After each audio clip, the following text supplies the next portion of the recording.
Assalamualaikum warahmatullahi wabarakatuh. Sahabat istifadah ifadah yang dimuliakan Allah, semoga kita semua selalu dalam perlindungannya dan diberi umur panjang yang berkah serta kemudahan dalam semua urusan. Amin. Dalam kesempatan ini, saya akan menyampaikan doa pendek yang dibaca oleh Nabi Yunus alaihissalam ketika beliau berada di dalam perut ikan selama 40 hari. Tempat pengap yang menakutkan dengan suasana yang sangat gelap, gelapnya samudera dan gelapnya malam. Dalam situasi itu, Nabi Yunus bermunajat dan berdoa kepada Allah Subhanahu wa Ta'ala untuk segera dikeluarkan dari kesusahan yang dihadapinya. Adapun redaksi doa yang dibacanya adalah sebagai berikut. La ilaha illa anta, subhanaka inni kuntu minadh dhalimin. Artinya, tidak ada Tuhan melainkan Engkau, Maha Suci Engkau, sungguh aku termasuk orang-orang zalim. Sekalipun doa ini pendek, tetapi sangat ampuh khasiatnya, terutama jika dibaca untuk mengatasi masalah-masalah yang besar, seperti mendapatkan gangguan, kesusahan dalam pekerjaan, sakit yang tidak kunjung sembuh-sembuh, dan di dalam memperoleh hajat atau suatu keinginan. Keampuannya langsung dijanjikan oleh Allah dan dijelaskan oleh Rasulullah Shallallahu Alaihi Wasallam dalam surat Al-Anbiya ayat ke-87 dan ayat ke-88. Allah Subhanahu wa Ta'ala berfirman, A'udzu billahi minasyaitonir rajim. Bismillahirrahmanirrahim. Wa dhannuni idh dhahaba mughadiban fadhanna an lan naqdiru 'alaihi fanada fi dhulumati alla ilaha illa anta subhanaka inni kuntu minadh dhalimin fastajabna lahu wa najjaynahu minal ghammi wa kadzalika nunjil mu'minin. Artinya, dan ingatlah kisah Dhunnun atau Nabi Yunus ketika ia pergi dalam keadaan marah, lalu ia menyangka kami tidak akan menyulitkannya. Maka dia berdoa dalam keadaan yang sangat gelap, yaitu ketika berada di dalam perut ikan. Tidak ada Tuhan melainkan Engkau, Maha Suci Engkau, sungguh aku termasuk orang-orang zalim. Maka kami kabulkan doanya, dan kami selamatkan dia dari kedukaan. Dan demikianlah kami menyelamatkan orang-orang yang beriman. Menurut ulama tafsir, orang yang berada dalam kesusahan karena masalah besar yang dihadapinya, kemudian berdoa kepada Allah Subhanahu wa Ta'ala dan membaca doa ini, maka Allah akan menyelamatkan orang tersebut dari masalah-masalah yang dihadapinya. Sedangkan di dalam hadis yang diriwayatkan dari Ibnu Abi Waqqas, Nabi Muhammad Sallallahu Alaihi Wasallam bersabda, yang artinya, doa Dhunnun atau doa Nabi Yunus ketika beliau berada di dalam perut adalah, La ilaha illa anta subhanaka inni kuntu minadh dhalimin. Tidaklah seorang muslim berdoa dengan doa ini untuk tujuan apapun, kecuali doanya pasti diijabahi oleh Allah Subhanahu wa Ta'ala. Sahabat Sa'ad bertanya, Wahai Rasulullah Shallallahu Alaihi Wasallam, apakah doa itu hanya diperuntukkan untuk Nabi Yunus saja, ataukah juga untuk semua orang Islam? Nabi Muhammad Sallallahu Alaihi Wasallam menjawab, doa itu untuk Nabi Yunus juga untuk semua orang Islam.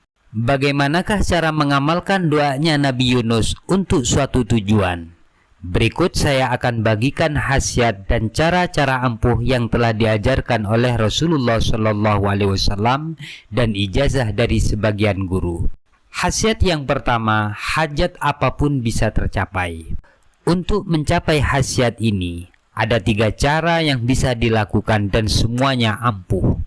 Yang pertama, ada seorang ulama mimpi bertemu dengan Nabi Muhammad Sallallahu Alaihi Wasallam. Ulama itu bertanya, Wahai Rasulullah, saya punya satu hajat. Dengan apakah saya harus bertawasul agar saya bisa mewujudkan hajat saya?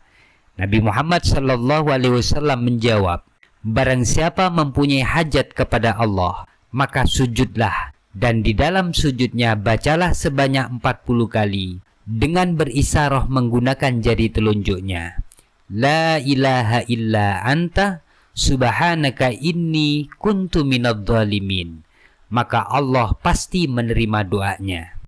Cara yang kedua, diriwayatkan dari Nabi Muhammad sallallahu alaihi wasallam, beliau bersabda, barang siapa sangat membutuhkan sesuatu, maka berwudulah dengan baik, atau wudu yang dilengkapi dengan pekerjaan-pekerjaan sunnahnya. Kemudian kerjakanlah sholat 2 rakaat dan salam. Setelah melaksanakan sholat, kemudian bersujudlah, dan ketika sujud, bacalah la ilaha illa anta subhanaka inni kuntu minadh-dhalimin sebanyak 40 kali. Setelah sujud, berdoalah kepada Allah apa yang kamu inginkan, maka doamu pasti mustajab. Cara ini boleh dilakukan kapan saja, tetapi yang paling bagus dan lebih utama adalah dikerjakan di pertengahan malam. Cara yang ketiga, seorang ulama berkata, ayat ke-87 dan ke-88 surat Al-Anbiya, yaitu 2 ayat yang telah dibaca di awal, 2 ayat ini mengajari saya bahwa barang siapa sangat membutuhkan sesuatu dan ia tidak mampu untuk mendapatkannya atau menginginkan menolak sesuatu atau melepasnya, maka bacalah 2 ayat ini sebanyak 41 kali. Tidak boleh lebih dan tidak boleh kurang. Dan ketika membaca, tidak boleh dipisah dengan pembicaraan urusan dunia. Dan lakukan itu selama 40 hari berurut-urut setelah melaksanakan sholat subuh. Menurut ulama, cara ini sangat mujarab. Khasiat selanjutnya, dibukakan pintu rizki, dihilangkan kesedihan dan kesusahan, dicintai, wibawa, dan dijaga dari gangguan-gangguan setan.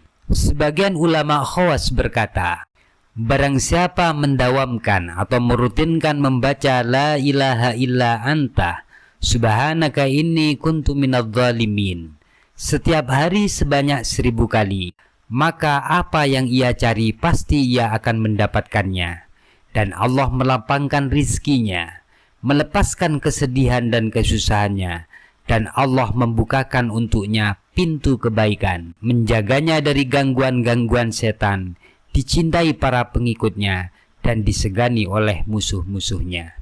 Selanjutnya, keutamaan doa Nabi Yunus ketika dibaca oleh orang yang sedang sakit.